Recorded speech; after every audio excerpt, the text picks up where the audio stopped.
So these are just initial research and questions related to urban planning and public health. And since we don't have much time, let me see, how do I move the screen? I mean, how do I move the slides? Here we go.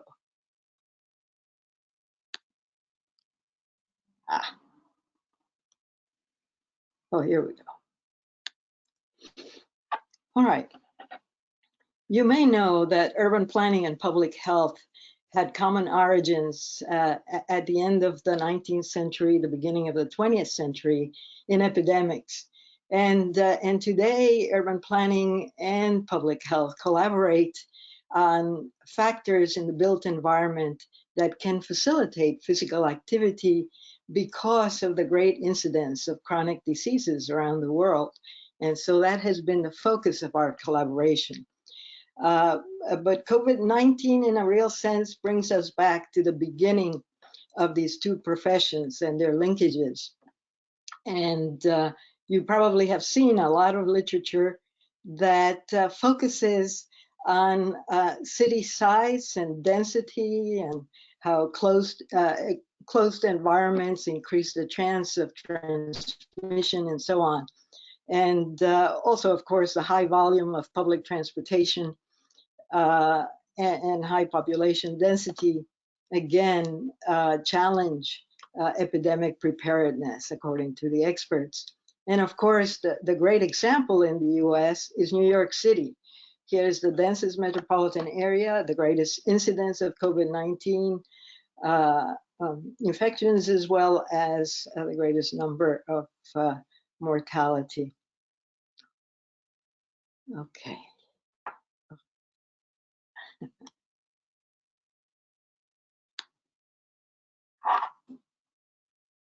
And oh,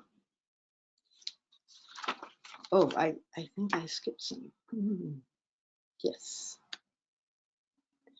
Yes, I want to talk first about density and urban form, right?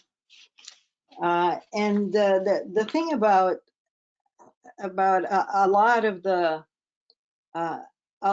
the research and the way that it has been presented over the last month or two is that density is a real problem. For example, in the LA Times just a day or so ago, there's an article that says, you know, suburban detached homes were right after all, and urban planners have been focused so much on higher densities and so on, but really people had it right. It is much safer to be in a single family home out in the suburbs and so on. One of the things that I point out is that urban density is a two-dimensional concept, and that urban form can be very different, even though they share the same density, right? And so, you know, you have the towers in the park, but you also have, of course, the suburban densities, the single family detached or attached, as well as medium rise density that, as you can see from the figure on the screen, here you've got three different urban form built environment prototypes that share the same density. So definitely when it comes to planning, density is not necessarily the right thing to look at. And also, and there are things like, for example, high-rise buildings are dependent on elevators, and obviously elevators in high-rise buildings is very difficult to maintain social distance. Single-family homes certainly provide some backyard space, but they lack opportunities for shared open space, and also they lack opportunities for mixed commercial on the ground floor and housing above, which basically provides the opportunity for people to get basic groceries and so on without having to travel or transport goods that far. But the real issues, I think, for research have to do with whether we should change urban form to reduce the impact of rare epidemics that may come once every 100 years or so. Because urban form is long-lived. Buildings and infrastructure very often last half a century. Some of the infrastructures may last a century or so. And also the other major issue when we consider changes in urban form is how would such changes interact with lessons that we're learning about climate change mitigation and climate change adaptation that really should be taken into account, because climate change is a sure thing over the next 50 to 100 years.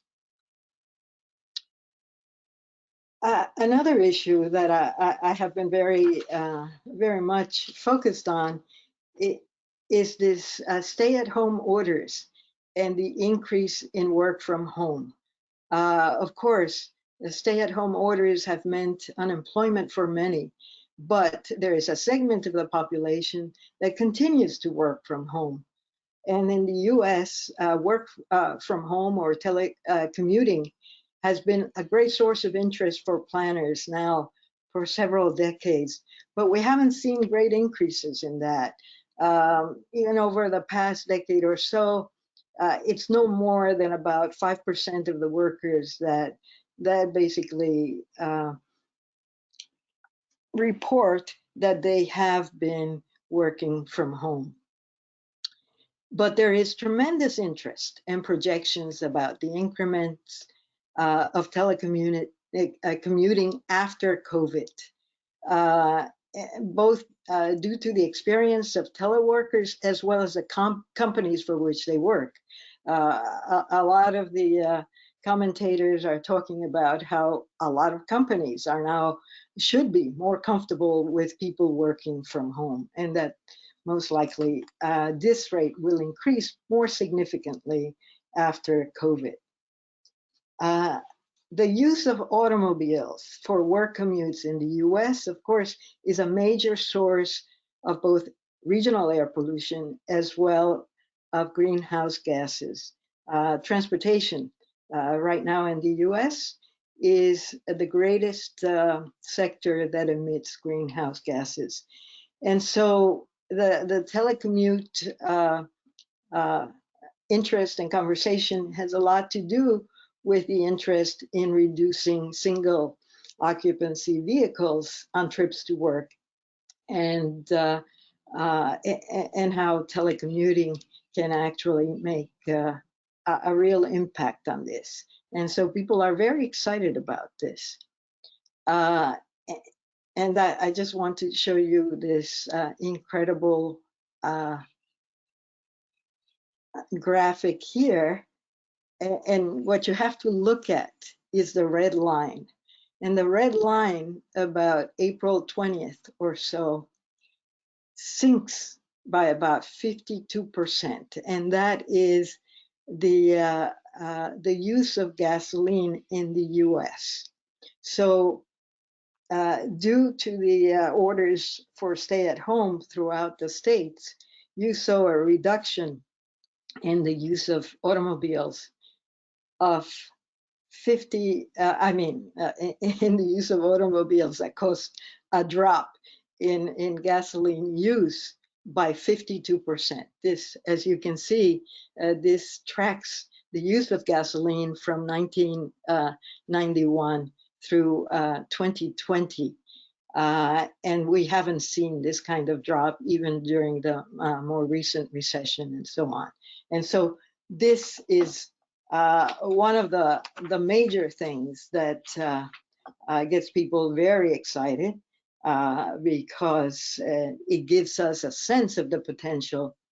But of course, the potential is not likely to be as dramatic, that more telecommuting can bring about real drops in greenhouse gas emissions and regional air pollution. And finally, I want to make some comments about the effect of COVID-19 on public transportation. And the effect has not been great. In cities that rely on public transit in the US, such as New York City, Boston, or Chicago, transit trips have dropped dramatically. In New York City, by late March, subways had experienced an 87% drop, which meant that the transit service actually, the metro basically also reduced its services. And as I think you have heard throughout the previous presentation, transit provides an essential service, especially for lower income. And so if reductions in service continue after COVID-19, it will affect the employment prospects of the lowest income, certainly in the US, but most likely throughout many nations. And as I just talked about just a little before, transit is also a major way to reduce road congestion, air pollution, and greenhouse gas emissions.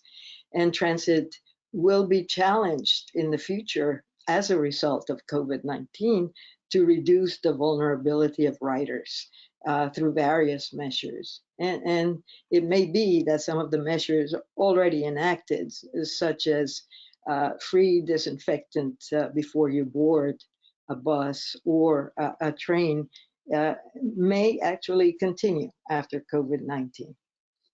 And so this presentation focused on several issues at the core of urban planning, the issue of density and the distinction between two-dimensional density and three-dimensional urban form.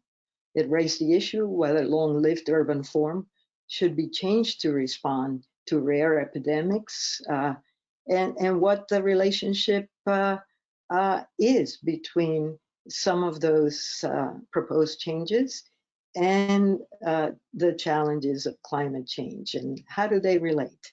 And it raised the issue of COVID-19 and its effect on working from home, and whether this experience will increase telecommuting.